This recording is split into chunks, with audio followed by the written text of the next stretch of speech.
Hello, I'm Jess Floyd, and today we'll be looking at what would revolutionize higher learning. Grouping students' learning styles and teachers' teaching styles would greatly enhance the students' understanding of the material taught. This would in turn reduce stress on teachers and students alike. Identifying the styles is key. Research has shown that there are three basic ways in which we process information: auditory, visual, and kinesthetic, or hands-on.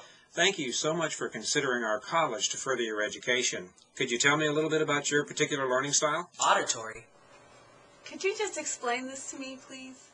Visual. Could you just show me the book? And kinesthetic. You think you could do it with me? I don't really get it. Thank you so much for considering our college to further your education. Could you tell me a little bit about your particular learning style? Auditory. Today we're going to be learning how to make a pound cake. The first thing you do is you take 2 sticks of butter, and we're all done. Visual. X ends up being the opposite of B over 2A plus or minus the square root of B squared minus 4AC all over 2A. And when I put that, then as a common denominator, since it's already there, it's the opposite of B plus or minus the square root of B squared minus 4AC all over 2A, which is the quadratic formula. It's solving this equation for X. And kinesthetic. 4. And then you can even add these to it. Okay. And that is actually the same as this. Current institutions for higher learning are operating the same way they have been since public education needed to serve the masses. With public education to the masses came the need for those knowledgeable in the material to teach classes full of students, all trying to process the information in their own learning style. Anytime you get a mix of students, you're going to have different learning styles. I'm a visual learner, so I tend to teach with that kind of style. Whatever I'm talking about, I usually write it on the board or I give a handout. Because that's the way I learn, and that's the best way that I understand learning. So, and I know that not all students are visual learners, but because that's the way my mind is wired, I tend to kind of teach that way. So I think that's a natural thing that teachers do. And I think good teachers try to reach all the different learning styles, but it's hard because you just can't, you can reach all the different students, but some things are going to work better for other students. Whereas if you had an entire classroom filled with students who thrive on visual learning, then you could just do visual the entire time and everyone would be benefiting instead of just part of the time.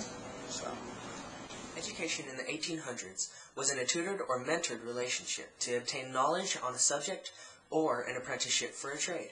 In each of these scenarios, a student was placed with an appropriate teacher. Perhaps if we can revisit this concept and apply it to a group setting, we could get the same success. Let's see this concept in action with an auditory teaching style. Thank you for applying to teach at our college. Tell me a little bit about your teaching style. Today we're going to be learning how to make a pound cake.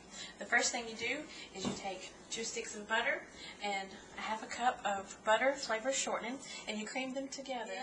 You take 1 cup of milk and you add to the milk 2 teaspoons of vanilla flavoring. Now, this is still creaming. You start adding in your dry and wet ingredients alternately.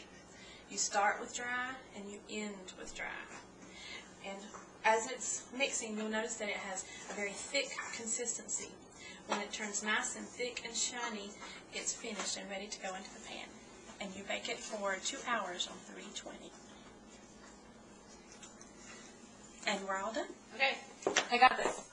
Now, with the visual teaching style. X equals the opposite of B plus or minus the square root of B squared minus 4AC all over 2A. I see. You got it. Yeah. And lastly, with an auditory kinesthetic teaching style. Take these away and add these, and We'll just go on the side. go with 6. With this group experience, students can process the information faster and even move on to help other students. Because with all students sharing the same learning style, they can understand better how to help each other. Yep. So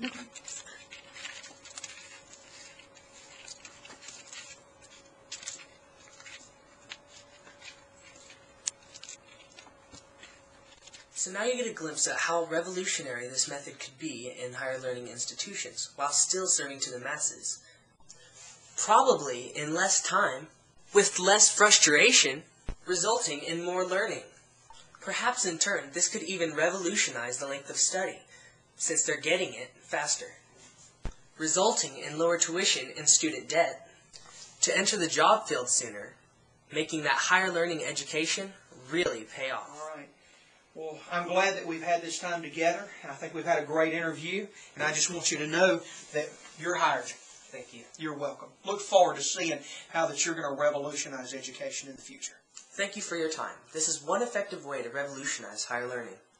In my research, I have found that much research has been done on the subject, but not a lot of actual colleges applying these principles.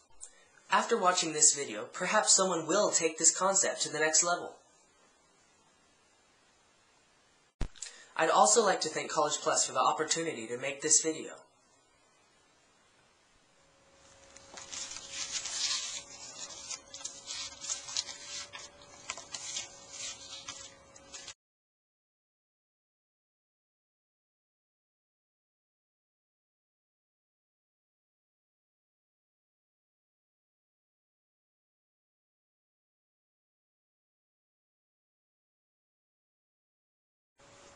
Okay, that's good.